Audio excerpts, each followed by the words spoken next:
नमस्कार दोस्तों, स्वागत है आपका हमारे चैनल पे। आज हम बात करेंगे भारत के दिल कहे जाने वाले राज्य उत्तर प्रदेश के गौरवशाली इतिहास की। उत्तर प्रदेश केवल एक राज्य नहीं, बल्कि यह भारतीय सभ्यता, संस्कृति और राजनीति का धड़कता हुआ केंद्र है। यहाँ की धरती ने भगवान राम और कृष्ण से लेकर गौतम बुद्ध, अकबर, कबीरदास और चंद्रशेखर आजाद तक अनगिनत महान विभूतियों को जन्म दिया है। प्राचीन काल। उत्तर प्रदेश का इतिहास अत्यंत प्राचीन है।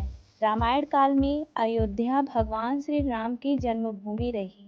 यही नहीं, महाभारत काल में मथुरा और हस्तिनापुर महत्वपूर्ण केंद्र थे। वैदिक काल में कौशल, काशी और मथुरा जैसे जनपद फल फूल रहे थे। यहाँ शिक्षा, दर्शन और संस्कृति का उत्कर्ष था। बौद्ध काल में उत्तर प्रदेश ने पूरी दुनिया का ध्यान अपनी ओर खींचा। वाराणसी के पास सारनाथ में भगवान बुद्ध ने अपना पहला उपदेश दिया। यहीं से बौद्ध धर्म का प्रचार शुरू हुआ। इसके बाद मौर्य और गुप्त साम्राज्य के समय यह क्षेत्र राजनीतिक और सांस्कृतिक रूप से अत्यंत समृद्ध हुआ। गुप्त साम्राज्य के दौरान कला, साहित्य और विज्ञान का उत्कर्ष हुआ, जिसे भारत का स्वर्ण युग कहा जाता है। मध्यकालीन इतिहास। मध्यकाल में उत्तर प्रदेश की धरती पर दिल्ली सल्तनत और मुगल शासकों का प्रभाव रहा। आगरा और फतेहपुर सिकरी मुगल साम्राज्य के केंद्र बने। महान सम्राट अकबर ने फतेहपुर सिकरी को अपनी राजधानी बनाया और यहाँ बुलंद दरवाजा, जामा मस्जिद तथा दीवान खास जैसी इमारतें बनवाई। आगरा में शाहजहां ने ताजमहल का निर्माण करवाया, जो आज पूरी दुनिया में प्रेम का प्रतीक माना जाता है। इसी समय उत्तर प्रदेश सूफी और भक्ति आंदोलन का केंद्र भी बना।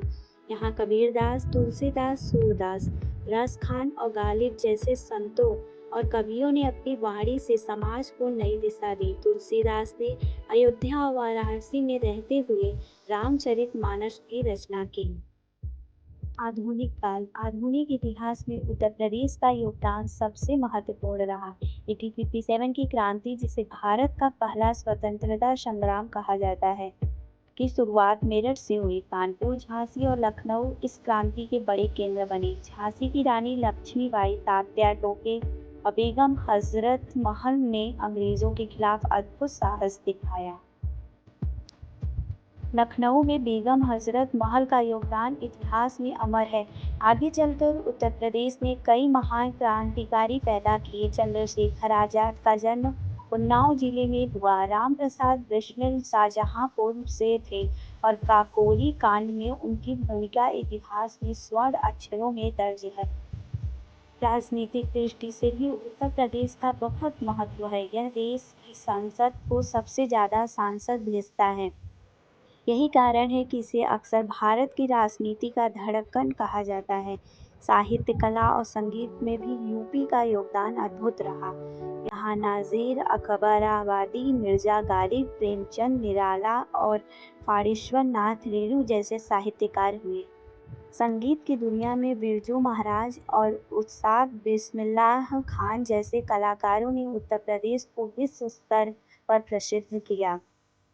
तो दोस्तों, उत्तर प्रदेश का इतिहास इतना विशाल और गौरवशाली है कि कुछ शब्दों में समेटना असंभव है। यह भूमि केवल भारत की नहीं, बल्कि पूरी दुनिया की धरोहर है। यहाँ का हर कोना हमें कुछ नया सिखाता है। कभी धर्म, कभी संस्कृति, कभी राजनीति और कभी स्वतंत्रता संग्राम की कहानी। अगर आपको यह वीडियो पसंद आया हो तो इसे लाइक और शेयर करें और चैनल को सब्सक्राइब करना बिल्कुल ना भूलें। तो दोस्तों, मिलते हैं अब अगले वीडियो में। तब तक के लिए धन्यवाद।